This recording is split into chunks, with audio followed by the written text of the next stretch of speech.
trade is going to make communist China somehow become a nice liberalized democracy. I shake my head. When Ronald Reagan dealt with the Soviet Union, he understood it was an evil empire. Ronald Reagan understood that it is antithetical to our model of governance. We in the United States believe that our liberty precedes and underpins our prosperity and security. He understood that in the Soviet Union they believed that state-awarded prosperity and security could come while liberty was denied. We look at the challenge of communist China today. What would Ronald Reagan's approach be? Would Ronald Reagan say we should turn a blind eye to those people in China that are suffering, that are put in prison camps, that are put into labor camps? Would you turn a blind eye to a nation that has a state administration for religious affairs? Would Ronald Reagan say simply, continue to export our jobs, continue to import their goods, continue to allow them to buy our debt, and maybe it will work out for the best? And I point to a specific example to buttress this. When solidarity was burgeoning in Poland in 1980-81, the Soviets, through Jaruzelski, the Polish president, cracked down on martial law. And in the height of the United States stagflation and severe recession, there was a trade deal with the Soviet Union that was slated to be implemented. And business leaders from across the country came to Reagan and said, Mr. President, we have unemployment, we have difficulties here at home. You are going to hold this trade agreement with the Soviet Union hostage because a labor union in Poland is striking and is talking about trying to become free. We all know that won't happen. And Ronald Reagan said, I am not going to let that trade deal go through. The Soviet Union is behind the martial law crackdown on solidarity. We will sanction the Polish government, and we will sanction their sponsor, the Soviets, because the cause of human freedom is more important than any ephemeral profits you may get from this deal. That's the Ronald Reagan I thought I respected. That's the Ronald Reagan that I came to admire. And that's the Republican Party I joined in 1986 as a precinct delegate. And that's the Republican Party we deserve. Because you live in a time when freedom must also be defined. When great challenges confront us. Many of you who have watched, listened, and heard me recite. Ronald Reagan was a member of the greatest generation. When we think about the greatest generation, faced four distinct transformational challenges. They faced the challenge of going into an industrialized economy. They faced a world war and their evil enemies. They faced the rise of the Soviet Union as a strategic threat and rival model of governance. And they faced the moral question whether the United States Constitution applied to all people regardless of race. Our generation of Americans faces the social, economic, and political upheavals of globalization. As we've been reminded in New York, we face a world war against evil enemies. We face the rise of the communist Chinese superstate as a strategic threat and rival model of governance. And we face the question of whether or not a nation built on self-evident truths can survive all relativism.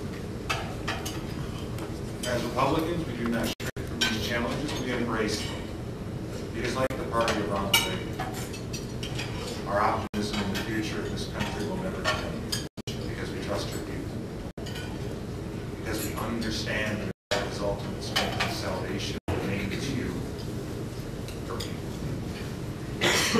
As Republicans, we have inherited enduring goals as a party. These have not changed over time. We expand liberty and self-government. We conserve our cherished institutions of faith, family, community, and country.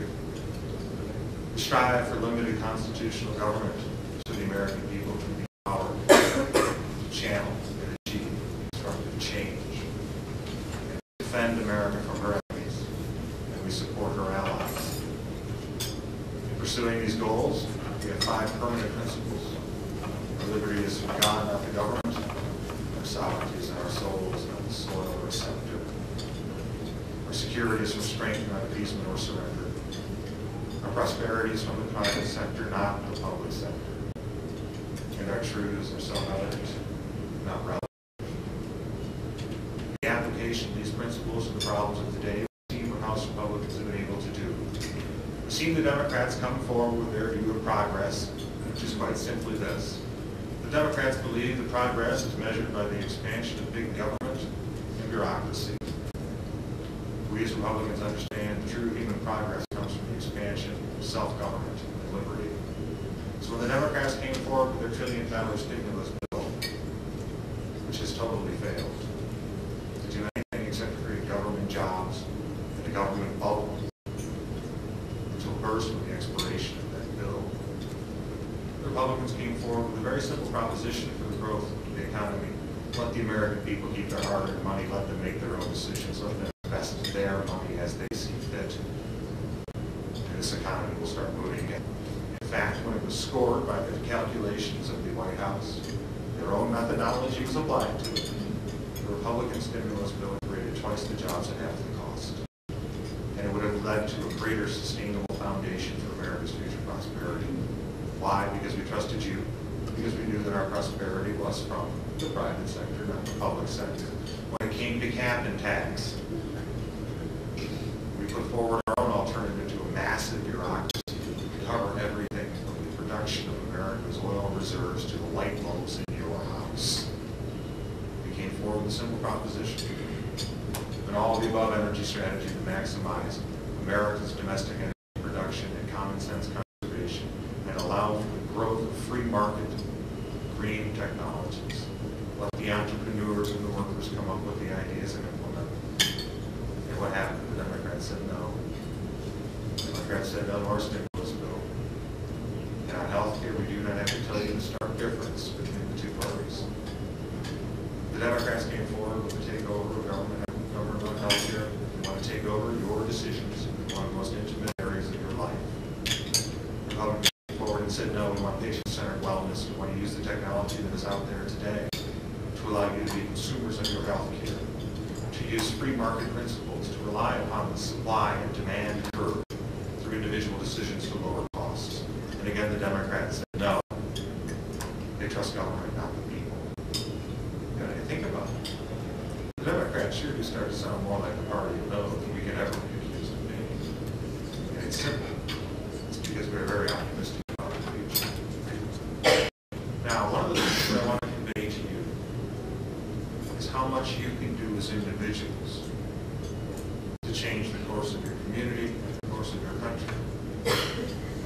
As I've said before, we live in a time of communication revolution, social networking sites, the ability to communicate with your fellow people on a scale never envisioned